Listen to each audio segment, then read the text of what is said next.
House Cam is here. So what's with the solar panels? I didn't know we were doing that. Oh, we've got all sorts of stuff coming up. Yeah, solar has been, we've been talking about. Oh, thanks. Oh, that's for you. Do you have one, Alice? No. Yeah. I don't want to be privileged. Oh, too late. Yeah, we've been in discussions about all sorts of things with the building for at least 10 years. So, so one of them certainly was starting to be hacking with it. The main concern was the roof. We knew that was coming, so we've been digging around, trying to find an answer that we could live with. And so we did that, of course, last year. And then we kept circling around to the matter of solar, and did a lot of research. Bob Reed did nearly all of it. And after they put solar onto, they put a roof just like ours, with the same people, on their house. Bob Reed? Bob? Yeah. And then they put solar on with these guys. We kind of looked at that a little bit like a test case. And then there was, hi Mary Jane. And then there was, a lot of debate about it, aesthetically, right? You can see, our beautiful roof isn't quite as beautiful anymore. And then the economics of it. And then there's. Railway initiative, isn't it? We should have zero bills immediately after today, I would imagine. But it takes about 7 years for us. It'll take about 7 years. Recoup. We burn about $1,000 worth of electric a month. So, and then tied to that, the next phase is heat pumps. So then our heat costs are going to go down too, and have it far more reliable. Hey Ruth, Helen was saying some terrible things about you. So I imagine half of them are true, probably. Well, Helen is. So, that's kind of the plant. And then underneath us, right here and beyond, are electric issues. We have very old electrical stuff. And so that's getting solved too. We're on all of it right now. We're in process with all of it. Is the air conditioning going to come with the heat? Mm-hmm. Yeah, the heat pumps do both. Well, yeah, Hey, Margaret. you got to have air conditioning. Yeah, it goes all together. So So we're, this has been, going on for all of what I just said has been going on for a long time. If 10 years is a long time. So we're getting there. It's kind of the idea. So I've got a little nothing syllabus for you guys. Margaret, you mentioned you wanted to read ahead. You don't have to do it today, but here you go. Oh, there we go. Thanks a lot. Yeah. Okay.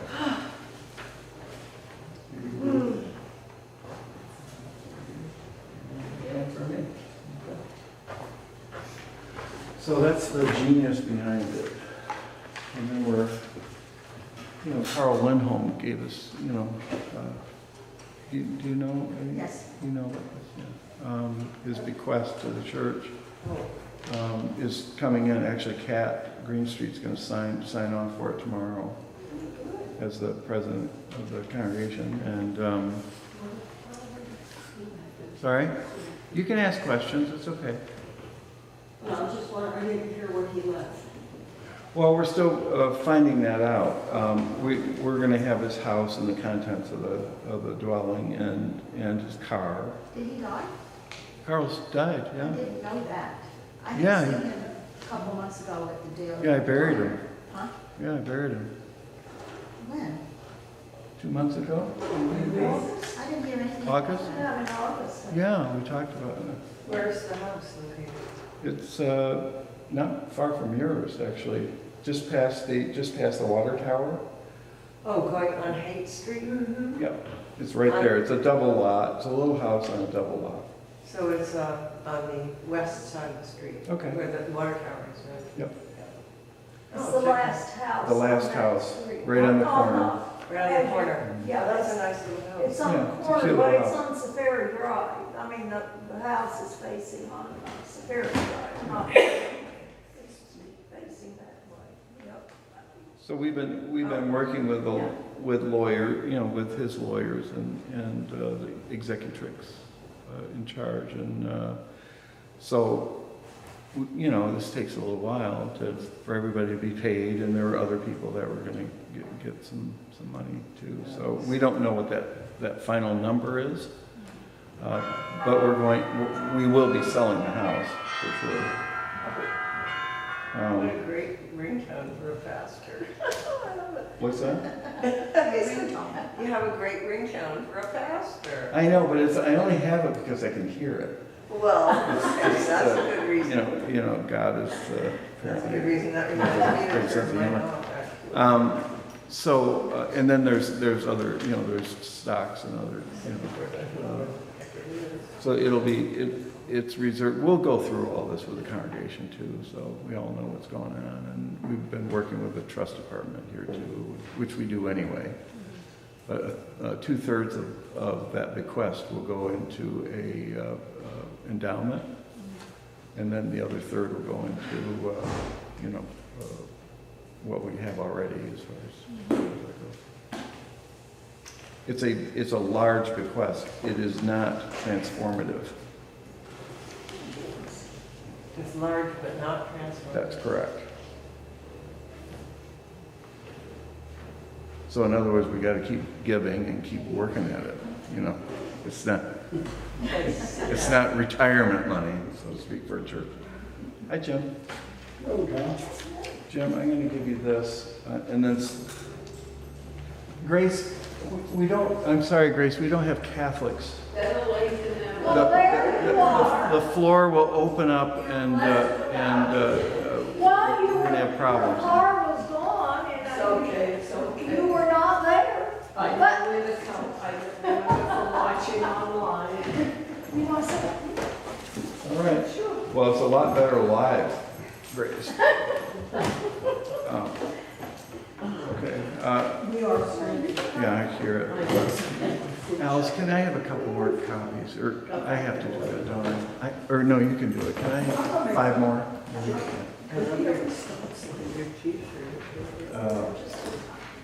Okay, so that's that. It's a rough crowd. It's really. Yeah, it's a bit of a rough crowd. Thank God there's one Presbyterian. this is.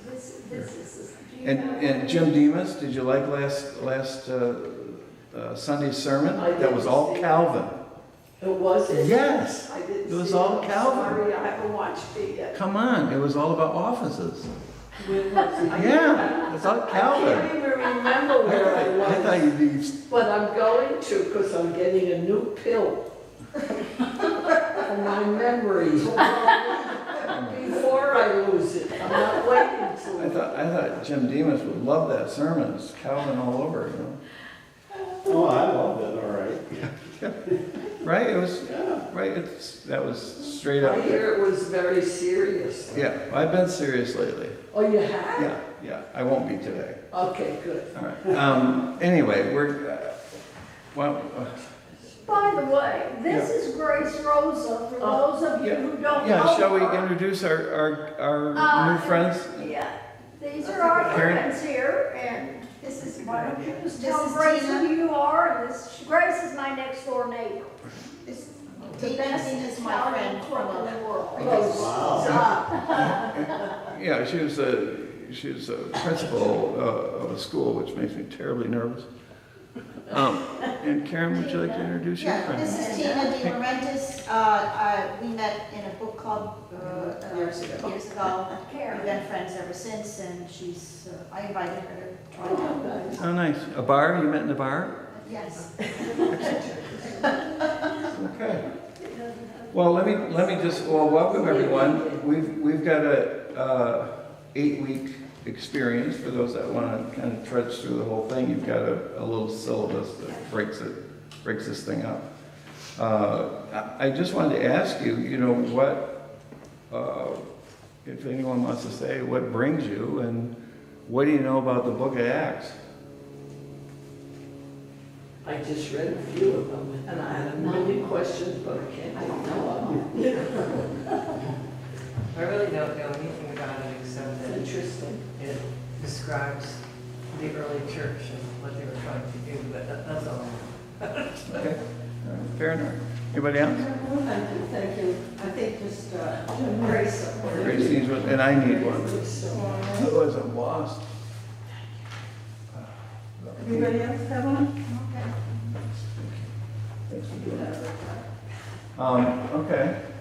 Well, Acts is kind of interesting because it's the church having to exist on its own two feet. And it's not really easy because there's a lot of persecution, so seeing there. But a lot of good things happen in Acts. The church is starting to feel its hopes, so to speak, and what it can do, power coming from God, and the way you can have some really marvelous groups of conversions. Of course, the church, or the day of Pentecost happened shortly thereafter, and that was an important, just an important note because it was really gave people power that they didn't have before, Yeah. inside and belief. Yeah, once you start talking about freedom, that happened here too in the States. You know, during the Revolutionary War, they started talking about freedom, and they had a focus of what that meant for really white landowners. But as soon as you start talking about it, right, it's in the air. So slaves started saying, well, wait a minute, does that apply to me? Women started saying that, does that apply to me? We were talking about Native American women who called a lot of the shots. A lot of these meetings with the British and with the Americans were determined by the women, not the men. And, you know, there's this foment of freedom and possibility. That happened here too. You know, there's hard, and still is around the world, there's hard strata. This is who you are. This is who you will always be. This is what your kids are going to be. This is what your grandkids are going to be. And that impulse of new possibility is explosive, and we're going to see that throughout the book of Acts. You don't have to be stuck. And as a child of God, God is involved in this, and I think that's one of the big questions in terms of the pushback, especially from the Romans. And you will have that pushback always. Whoever happens to be the dominant power, you will have a pushback where they will say, the powers that be will always say, no, you belong here. And God is at work saying, no, you have possibility, you have a responsibility to become your fullest self, and you must be freed to do that. Does that make sense? So the question is, and Russians come up with this, and communists come up with this all the time. So there's one thing you have to do if you're a communist: get rid of God. And then you can go back to your place. Does that make sense? Make kind of horse sense? So some of this, you know, I don't want to make this into a Marxian understanding of power, but it does play into it. The big question is it legitimate? Or is it a hoax? What's it? Freedom? The new church. Oh, the new church center. That God is involved in this somehow. That's a major criticism of the church in general, religion in general, and this in general. You know, that the whole thing is a hoax, and you bring the idea of God into it, and what if there is no God? Then it's absolutely a hoax and just has nothing to do with anything except power. It's all about power. You'll have to determine that for yourselves. Is this thing a hoax? Because we are sitting in a church because of this, right? We're an extension, the 21st century church is an extension of this story. Okay, that's a lot of information, maybe. Who put Acts together? Great question. So yeah, let's talk about that. The formation and who's reading it. You know, when they wrote it, who's reading it. This is a 2-volume set. The book of Acts is part of a 2-volume set. The first volume is the book of Luke, or the Gospel of Luke. Is everybody on board with that? I mean, and stop me if you don't know anything, and you know, we're all in different places, and that's okay. More than okay. So if you have a really dumb question, that's usually a good sign that you know, there's something interesting. So don't worry about that. Don't feel the least bit shy to ask a question. So it's okay. But it's a 2-volume set. The first is the Gospel of Luke. The second volume is the book of Acts. So the first volume, the Gospel of Luke, is about the ministry of Jesus, right? And the book of Luke has most of the Christmas story in it, right? Most of the Christmas story, most of the parables of Jesus are in the book of Luke. Not all of them, but most of them are in there. And it is, and then the book of Acts has to do with what happens after the ministry of Jesus. Then what? Is there a then what? And as far as the writers are concerned, the answer is yes. It's written somewhere in the 70s, so maybe 40 years after Jesus' ministry.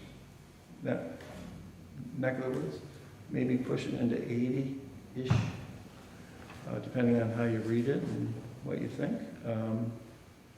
AD 85 is a watershed year. That's when Christians and Jewish Christians could no longer go to the synagogue. They were kicked out. So after that, they really had to do something. You know, what are we going to do? We can't go to the synagogue either. Even if we're Jewish believers, we're not welcome there anymore. So that's a important date to hang things from. So who's the audience of the book of Acts and also the Gospel of Luke? And that's a person by the name of Theophilus. Theophilus. Yeah. Does that sound Jewish to you? No, it's not Jewish. So who is this person? You know, it's been debated who that person is. They're probably a magistrate of some kind. Works for the Roman government. He's Roman. He's a goyim. He's non-Jewish person. So you're going to present the Gospel of Luke to him, and also the Acts of the Apostles, in a way that he can read it. Why would they be presenting it to him? Right, because there's trouble afoot. Was he in Asia Minor or something like that? We think so, yeah. So there's things bubbling up that are troubling. One of the things that the Roman Empire did not like was change. They were really focused on business. They were business people. So therefore the roads, which we're going to get to in a minute again, they built all these roads, the Appian Way. You've been there, Rose? You've been to the Appian Way? Mm-hmm. Yeah, a lot of these roads still are there, and many of them used even, right? The Roman roads. And the reason for the roads is business, to do business. So they're all over the place. And there are water routes as well, as far as that goes. But it's about business. If you're disrupting business, there's a problem. And the emerging church the people of the way, it wasn't even the church at that point, people of the way were disrupting business. That's a problem. And then on top of that, they started to say something about Jesus. And this is also in flux. Who is this person? Is he just a Jewish prophet? Is he a moral leader? Is he the Son of God, whatever that means? Is he the Messiah? Is he the Lord? Once you start talking that language, Rome gets pretty excited. And then if you say he's God or something of God, this takes about 300 years to sort out, by the way. Who is this person? Rome doesn't cotton to challengers. So there's trouble brewing. And so these two volumes are written to Theophilus and I would imagine disseminated through the Roman hierarchy to a degree to say, look, we are not a threat to the Roman Empire or the Roman Emperor, Caesar. That's why we're writing this. So let's all just calm down and relax. And when did you say this would have been around then? 70-ish, 70, bumping up to mid-80s. The cutoff is 85, because that's when also the Jewish people, Jewish religious leaders especially, they said, wait a minute, you're not us anymore. 85. Yeah, 85 is the cutoff, and it was pretty dramatic, that cutoff. How do they know that?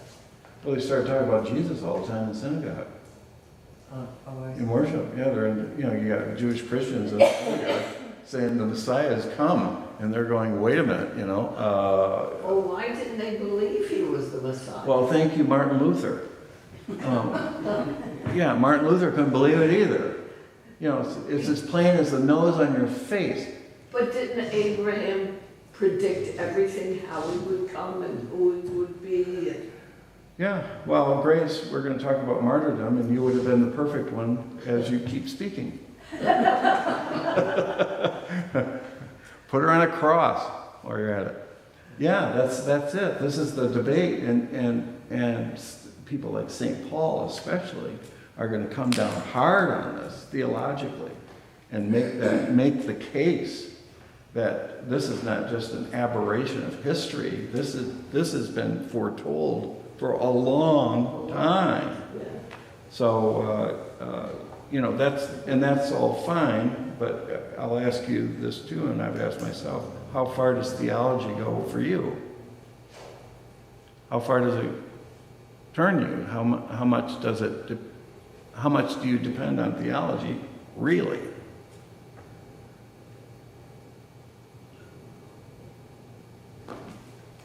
Is it the central core of who you are? Or is there your way of life more important than your theology? So you kind of put your theology in your back pocket, that kind of thing. This is an existential matter for every human being. How important is it, your faith? How important is your theology? Is it in here, or is it back here somewhere in your pocket? For the people of the book of Acts, it was here. It was here. For the religious leaders in Jesus' day, for the most part, not everyone, but it was back here. We're going to protect our way of life, our traditions. We have solidified who we are as a people. That's what tells me who I am. And this newcomer, Jesus, and you guys who are talking about him, are not welcome. Because our tradition, our way of life is more important than that. Was Jesus, this is kind of a broad question, but was he ever reported in one of the Gospels to have said things that were anti-Jewish, as it were, or like criticizing Judaism, or, Well, you know what I mean? he criticized religious leaders all the time. Oh, yeah. All the time, yeah. And then the book of John, the Gospel of John, is a little, I would say, a bit anti-Semitic, because it's always talking about the Jews, you know, the Jews did this and the Jews did that. And the Jews crucified Jesus. Well, it wasn't the Jews, it was Jewish leadership. And so that's anti-Semitism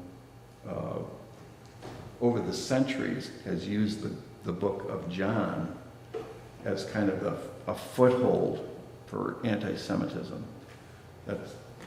It's, you know, you abuse the Bible any way you want, right? And so that's been used to kind of get a little purchase on to be anti-Jewish because they killed Christ.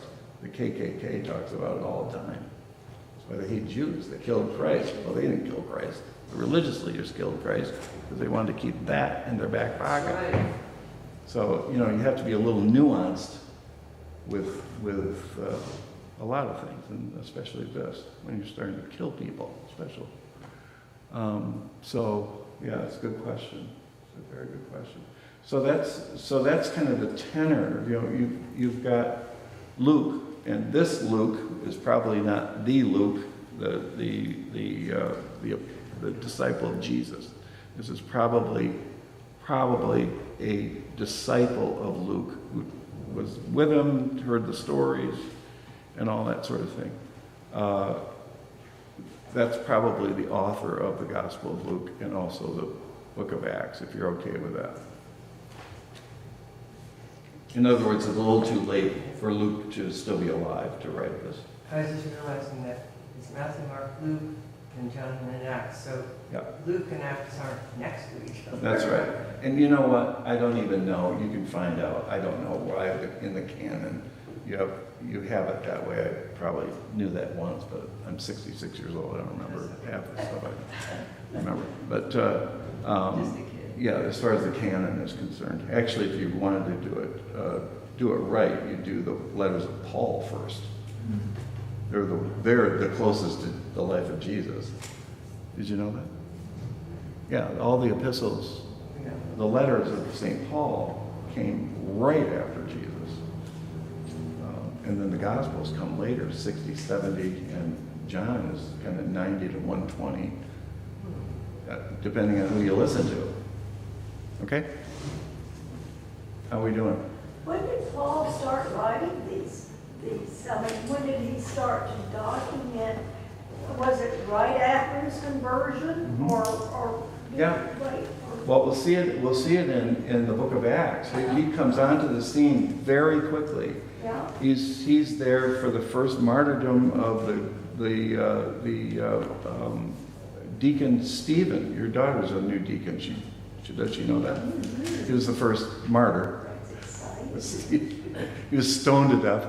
And Paul is there. He's a little older. You know, he's a little older. I can't grab a stone. They're about the size of a bowling ball. When you stone someone, you don't stone somebody with a little stone. You stone them with a bowling ball that size. And he's a little older, so I'll collect everybody's coats so you can really sling it, right?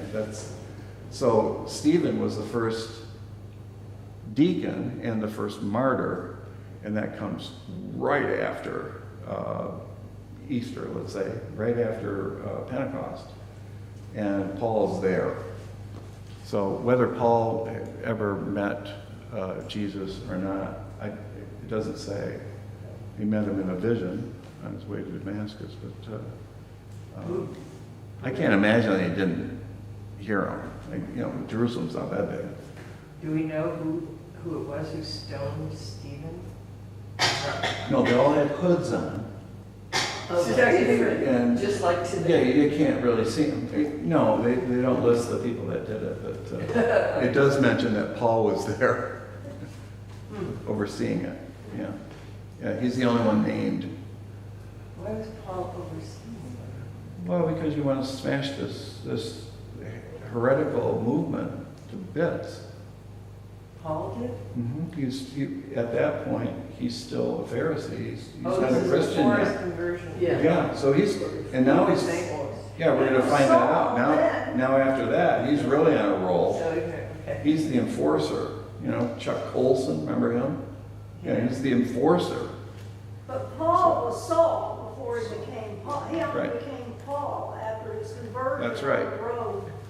To Damascus. His office was, Yeah. Yeah. Martin Luther did the same thing. Similar thing. Yeah. So he's Saul. Saul, why are you persecuting me? Why did Martin Luther do that? Well, Martin Luther was in a thunderstorm, and he got wiped out too, face down, right? And that was his conversion Oh, okay. experience too. Yeah, he had similar conversion experiences as Paul. Yeah, he was on his way to Wittenberg, I think, maybe something like that. Anyway, so anybody else want to chime in? You got a question? So we're gonna hear pretty plain speech in the Gospel of Luke and pretty plain speech in the Acts of the Apostles, with explanations usually, because Theophilus he's not Jewish, so he doesn't these matters have to be explained, whereas like in the book or the Gospel of Matthew, that's a Jewish gospel. So in Matthew, when you see an event, the writer of Matthew will say, as it is said in the prophets, because he's talking to Jewish people, right? So they're making that connection, right? He's making that connection all the time. The Old Testament and now Jesus. Old Testament and Jesus. In this case, this person doesn't know the Old Testament. So you got to spell it out. You see? How are we doing? Okay. So here are some. The death of Jesus was not considered by the Jewish leaders as the death of the way. They were still concerned about it, you're telling us? Well, after Pentecost, the early church was not called the church. It was called the people of the way. Right. Yeah. So yeah, that's a really good point, Jim. Jesus didn't form the church. He didn't form a church. A church came out of his ministry. He talked a little bit about the church, but some theologians say that was sort of backwards writing. It happened, now we're going to write in the story. You can debate that, I guess. But yeah, Jesus in some ways isn't Jewish. He's Jewish, but he's not Jewish. He's Christ, but he's not really a Christian. He's other, what theologians would say. He's other. I had a friend who used to say, if you want to know the definition of God, use the word no. Is God this? No. Is God this? No. You can't really grab God. And in a similar way, you can't grab and hold Jesus down. I've never been able to figure him out, really. He's so enigmatic a person. You think he's over here, but he's over here, and he's over here, he's talking here. I can't keep up with him. I just can't do it. Believe me, I've tried. Now, some of the disciples actually saw Jesus after the resurrection. That's right. How could you not believe if you actually were with somebody that you saw crucified and they're alive? So it is amazing that more of them didn't believe, in the resurrection. Yeah, well, even in the resurrection stories, it always says, and I always saw this as a crazy thing for a holy book to present. You would want every, 100%, right? If you see him, it's 100%, we're all going. But even in the Bible, it says, and some doubted. And they're there. They're right in front of them. But did they doubt the death or the resurrection? The resurrection. Yeah, the resurrection. Yeah. It's a crazy They story. still do. Sorry? They still do. They A still lot do. of people still Of course. don't believe it. So. So, and this sort of leads to another issue, and that is, you know, the whole idea of the resurrection is based on witnesses. So the question is, and I've bumped into people forever who will say, and rightly so, can they be trusted? Can the witnesses be trusted? Good question.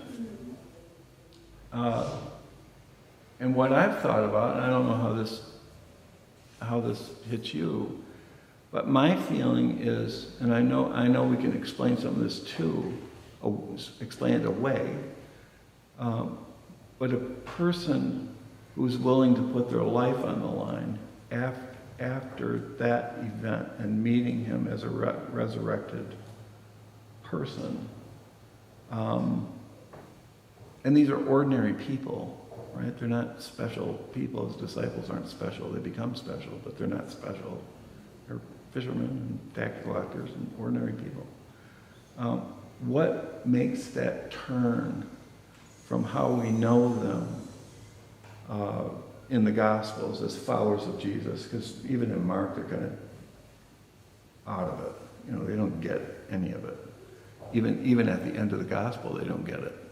They don't know who he is. They're still confused. So how do you have a group of people that are like that, and then after the resurrection, they become world beaters? I don't know. That's really compelling to me. As far as the veracity of witnesses. And, I mean, that's why I'm a Christian. I've said over and over, I think they're right. The witnesses are right. Even though they've witnessed different, aspects, and they see it through their own person. But I think they saw something, some crazy event, this resurrection.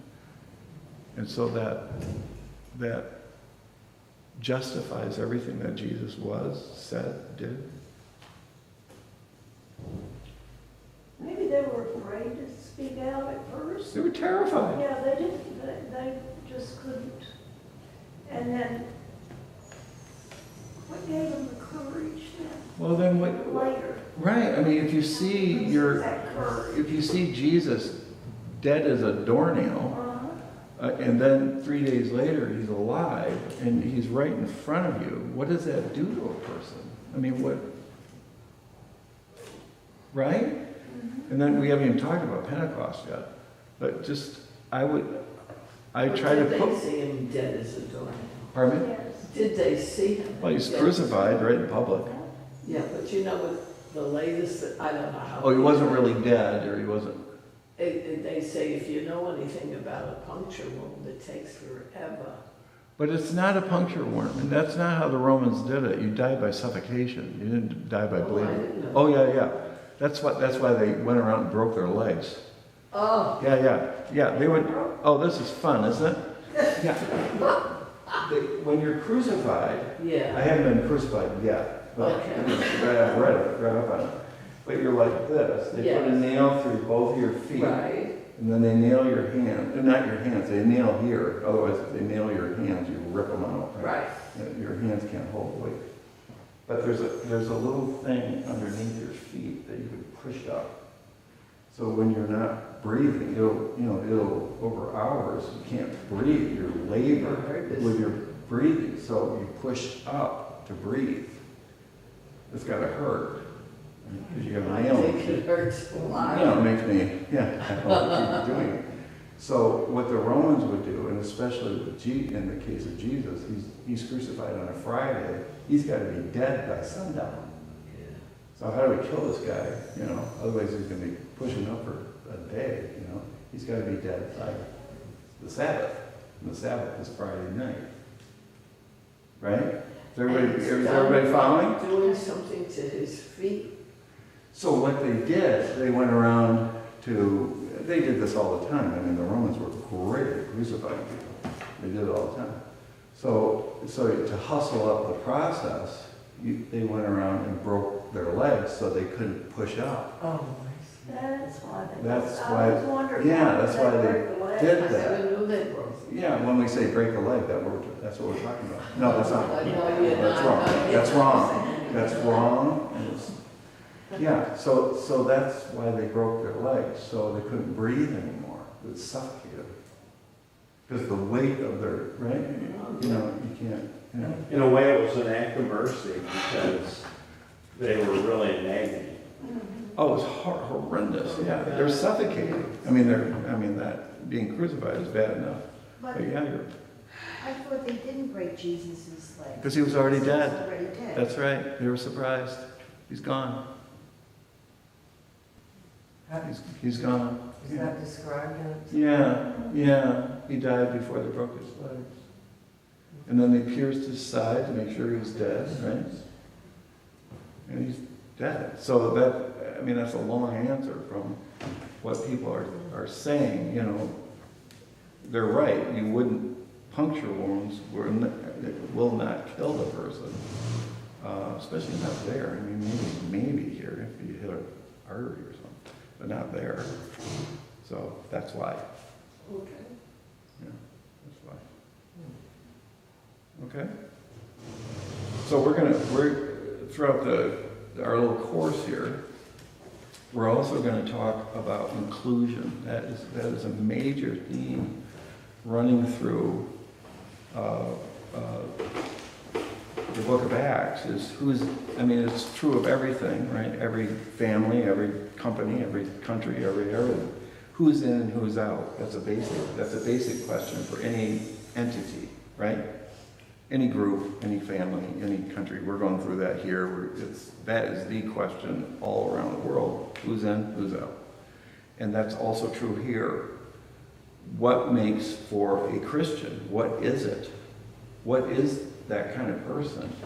And so we're gonna see these. We're gonna go interact with these stories where non-Jews are wanting to follow Christ, and and the head office, is saying, well, wait a minute, in Jerusalem and Antioch and so on. These are centers of early Christianity.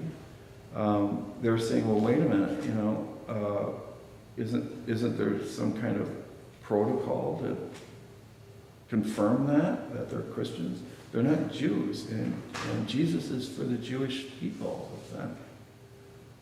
Right? I mean, this is a Jewish thing. This isn't a non-Jewish thing. And so they have these long conversations and experiences with people who aren't Jewish, who are following Christ. They're saying, I want in. And the establishment, it's new, but still the establishment. I'm talking about Jesus' brother, James. I'm talking about his mother, Mary. This is part of the core of the new church. Both, of course, Jewish people. And they're saying, well, wait a minute, how do we move them from being Gentile to being Christians? And so they're saying, well, they're kind of, not really knowing. So they would say things like, well, maybe they need to be circumcised first. And then you go that direction, So they wanted to make them Jews before they could become. That's right. And you can kind of see the thinking, what's the move? Because they don't know anything either. They don't know anything. These Jewish or Gentile believers, for the most part, they might know this and that, but they're not Jewish. They're not steeped in Jewish tradition. They don't know anything, or virtually nothing. So how do we get them up to speed for them to become Christians? So we're gonna have them stop at Judaism before we send them into Christianity. You can just imagine the conversations, right? They're not our people. They're not our people. So how can they possibly be Christians if they don't know anything about the tradition? It's a point. Well, of course, Saul / Paul. Was he a Jew? Yeah, he's a Pharisee. Oh, yeah, sorry. This- Okay, thanks. I'm very ignorant. ignorant. Yeah, no, Me too. no, ignorance is bliss here. St. Paul is a Pharisee, which is not a priest. He's not a priest. He's a Pharisee. He's a lay expert in Jewish law. That's what he is. He's a lay person. He's not a pro. But the Pharisees were a class of persons who knew the Jewish law backwards and forwards. And in his case, he studied under a person by the name of Gamaliel, who was and we're going to see him in here. We're going to see him in here. He is the teacher of Israel at the time. So, he went to Harvard, or wherever you want to go. He couldn't get into Calvin, obviously. But so he had the cream of the crop education at that time in Jerusalem. And he's from Tarsus, a little north of there. But so he's. So prejudice started way back then. Oh, and way before that. Yeah. I mean, this is nothing new. I mean, what we're going through is nothing new, I know. right? It's painful, but it's nothing It new, is. right? Anyway, so that fired Saul. Let's call him Saul at the moment. That fired him up to no end, because you have to have pure religion, and he was the type of person that every jot and tittle, which are Hebrew words, every jot and tittle had to be perfect. You had to follow the law of God, not just the Ten Commandments, but all the other ones that encase the Ten Commandments, in order to be a legitimate Jewish person. And so when Jewish people became Christians, they talked about the freedom of God's grace and all that, and he's going, not in my house. That does not compute. So he went after, started with Stephen, but then he kept going to other churches or other cities and just was a wrecking ball. He's putting these people in jail, and he's ferocious. So, and then things changed. So who's in and who's out is a major theme here. And what qualifies a person to be a Christian? What do you got to do? So that is a very important theme throughout this thing. Another one has to do with God's grace. That thing, if you're steeped in religion, at some point, not with everyone, but with a lot of people, it just doesn't work. It doesn't work. You come, you do your thing, you sing your song, you do, and all that. As lovely as that might be for people, and it's a great habit, I guess. Wouldn't be for me. But at some point, you come to this place where it's good to be religious, but it doesn't work. And that's Paul, that's Saul, and a lot of other people too. It just doesn't work anymore. It doesn't hit you here. But the idea of Christ is that it'll hit you here. So it becomes more of this is 10 feet now, so, take it with a couple pounds of salt. God's grace is transformative because it's existential. It has to do with living our real lives. It's as important as and helpful as religion can be, it can't and never can get you there. It just won't get you there. And Paul knows it. And there are others that know it too. They just know it. Paul will go so far as to say it's bankrupt. As good as the law of God is, it'll kill you in the end. That's Romans. The book of Romans. It's just going to kill you. Because you're never going to be good enough. You're never going to be righteous enough. You're never going to get it. And the best of us know it. It won't get you there to a place of peace and sense of reconciliation and a sense of purpose. Whereas God's grace in Christ it will get you there. It'll get you home. Ruth, would you like to say something? That was just a. You were Yeah. breathing. Oh, that's like an amen. All right, yeah, now I'm preaching, I guess, you know. I don't preach like this either, really. Didn't Martin Luther have that same feeling about, he was a Catholic, right? Yeah, he was a He monk. said no matter what he did, he didn't feel good enough. Right, so he's, in Martin Luther's case, he's in his little cell, he's a monk, right? And he's flagellating himself. He can never measure up. He would go to confession, and his confessor would say, all right, enough already. Enough already. You know, you're killing me with how long this is taking. He would do it every day. And pray and scrub floors, and, you know, he's just a neurotic. And finally, he wasn't defrocked as a monk, but they finally said, you got to get out of here, and we're going to have you teach in Wittenberg. Well, what am I going to teach? The Book of Romans. You will teach the Book of Romans at a seminary, and you know, a lot of Catholics at the time, and maybe still, they were kind of not allowed to read the scriptures. The bishop, the pope, will tell you what it says and what it means. You know, you can leave your own ideas to yourself. But in this case, Luther got into the language. He got into the Greek. He started reading the Book of Romans from the original. This is at the same time as the Enlightenment, by the way, and the Reformation, the Renaissance. They would go back to the original languages. So he was doing that. And it's all about St. Paul saying that. As wonderful as the law of God is, there's nothing wrong with it. It's righteous. You still can't do it, and it's going to kill you in the end if you try. That's what Luther was reading. And it changed his life. It absolutely changed his life. Because of Christ, we run on a different currency. We run on grace. We don't run on law. So the law can shape us, but it doesn't determine us. You see? Does that make more sense? I know we're all over the place, but it's kind of fun, isn't it? It's introduction.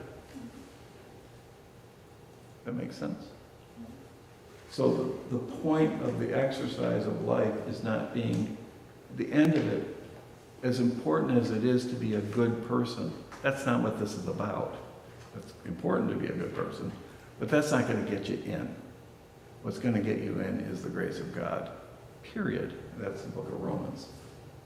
It's kind of what Jesus came to tell us, isn't Right. it? I mean, That's wasn't right. that sort of his purpose, or what of I his... think God so. sent When him to inform us of just that. there's something You know, bigger. it's not the Jewish laws you Right. have to worry about. But you can also understand, you know, lawyers, you know how they are. You look at me. Lawyers. You Well, talk- anyway, whenever you start hearing that kind of stuff, right, one of the things that's going to come up from leaders is, wait a minute, you know, this is anarchy. This is going to be anarchy. Everybody's free. You know, it's like Timothy, you know, Leary. We're all going to go over there and start eating mushrooms. I mean, what's going on here, right? You're going to destroy the social fabric of everything. So we're antinomian. We're against law. The whole thing's going to fall apart, and that's Rome, and that's St. Paul too. Your sense of grace is going to ruin everything. It's going to destroy our way of life as we know it, and that's still the case. Anarchic. It's anarchic. Anarchic, yeah, absolutely. It's just, you can't have it. So the ones that are in charge of the structures of society are going to kill this thing off. It's a threat. And this will boil. This whole theme is going to boil until 325, when Constantine says the emperor, the Roman Empire is now Christian, and that codifies everything. We'll talk about that later, another time, but it codifies everything. And it helps this disparate empire have cohesion for once, because you have people from all over the place. We're all going to be Christian. And now we have the structure to have a society, and that's what we have in the United States too, right? Some of what we do, maybe a lot of what we do, is based on this stuff. But it's codified. It's in our Constitution. It's in our, you see what I mean? That's the shtick for today. But there's a lot. All of this stuff begins here. Or not all of it, but so much of what we know and who we are and what kind of society we live in now comes from this stuff. In the West, at least in the Western world. Should be fun, huh? Yeah. So let's say none of you are here next week. I'm just kidding. I hope I haven't offended anyone. But, so that's in broad strokes, that's kind of what we're looking at. Now, as far as the syllabus here, this is kind of where we're going. If you know me well enough, we're not going to get done with this. I mean, it's just too big. But we'll try. We'll try. 8 weeks. If you stay long enough, we may. Yeah, that's great. Am I ill? No, I'm just saying. All we have to do is have another Bible study in continuation of this one. Yeah, well, I mean, we'll see what we're made of. This is what we do anyway. And, if you want to, we can, do more. I'm really working for you, so, we can talk about that later, at the surgery. We'll be running into holidays and everything too. Yeah, well, I'm talking about like Yeah. January, February, that kind of thing. Yeah. We've done that before too. So that's fine. January is good. Yeah, that's fine. Fine with me. Okay, so thank you for coming. I hope you felt welcome and like it's a good place. And Grace Rosa, we thank you for coming. Okay, we'll see you next week. 11 bells. Climate in here in January.